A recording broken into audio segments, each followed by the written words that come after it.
The state opposition has released an audit of government action since the interim report. I spoke earlier with opposition leader Ted Baillieu.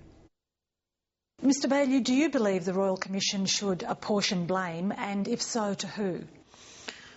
Well, let's remember this is the greatest disaster that Victoria has ever experienced, so it's very important that the Royal Commission report is comprehensive and covers all the issues, and they're the issues before the fires, the issues at the time of the fires, and the issues after the fires. Now, no doubt the responsibility in each of those phases will be tested by the Commission and has been tested.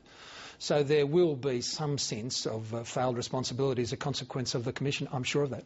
Now, you've released an audit of compliance of government action to the interim Royal Commission. Is it realistic to expect that all these measures will be in place by the next fire season, which is just a few months away? We did an analysis of previous recommendations prior to the fires, and the government failed to implement those recommendations or rejected them outright. Since the fires, we had an interim report from the Commission. The Commission made a number of recommendations.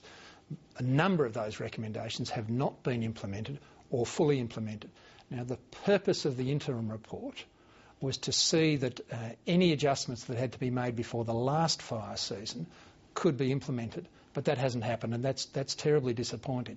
And that's why Victorians have every right to be sceptical about the capacity or the will of the government to implement the recommendations from the report, which will be delivered tomorrow.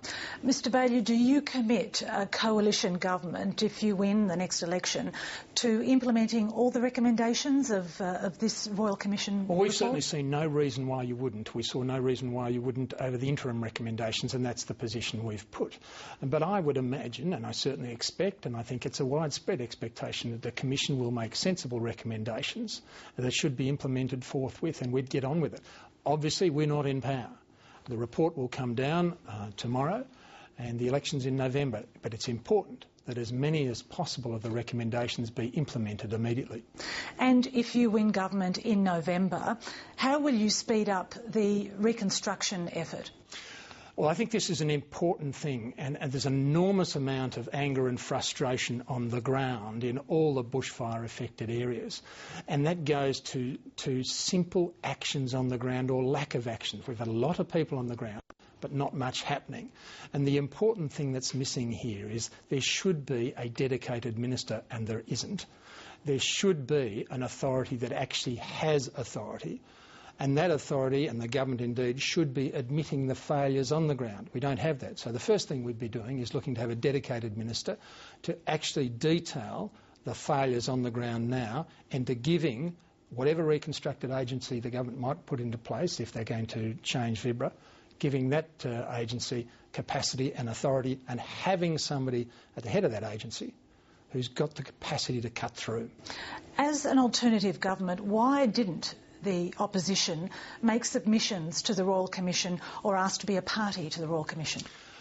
Well, indeed, we did make some submissions. I wrote to the Commission, Peter Ryan wrote to the Commission, so we did make some submissions. But it's important for us as an opposition to assess the submissions that are made, and that's a traditional approach for an opposition. I don't think there's any surprise in that. Finally, what do you hope will be achieved as a result of this Royal Commission final report? What's needed is a clear indication of what went wrong, where the responsibility failed, where there was a breakdown in leadership, and there was a breakdown in leadership, and what's the best way to prevent that in the future. That's what we're seeking to get out of the Commission, and I trust that that's what the Commission wants to do as well. Mr Baillieu, thank you for coming on to State Line. Thank you, Josephine.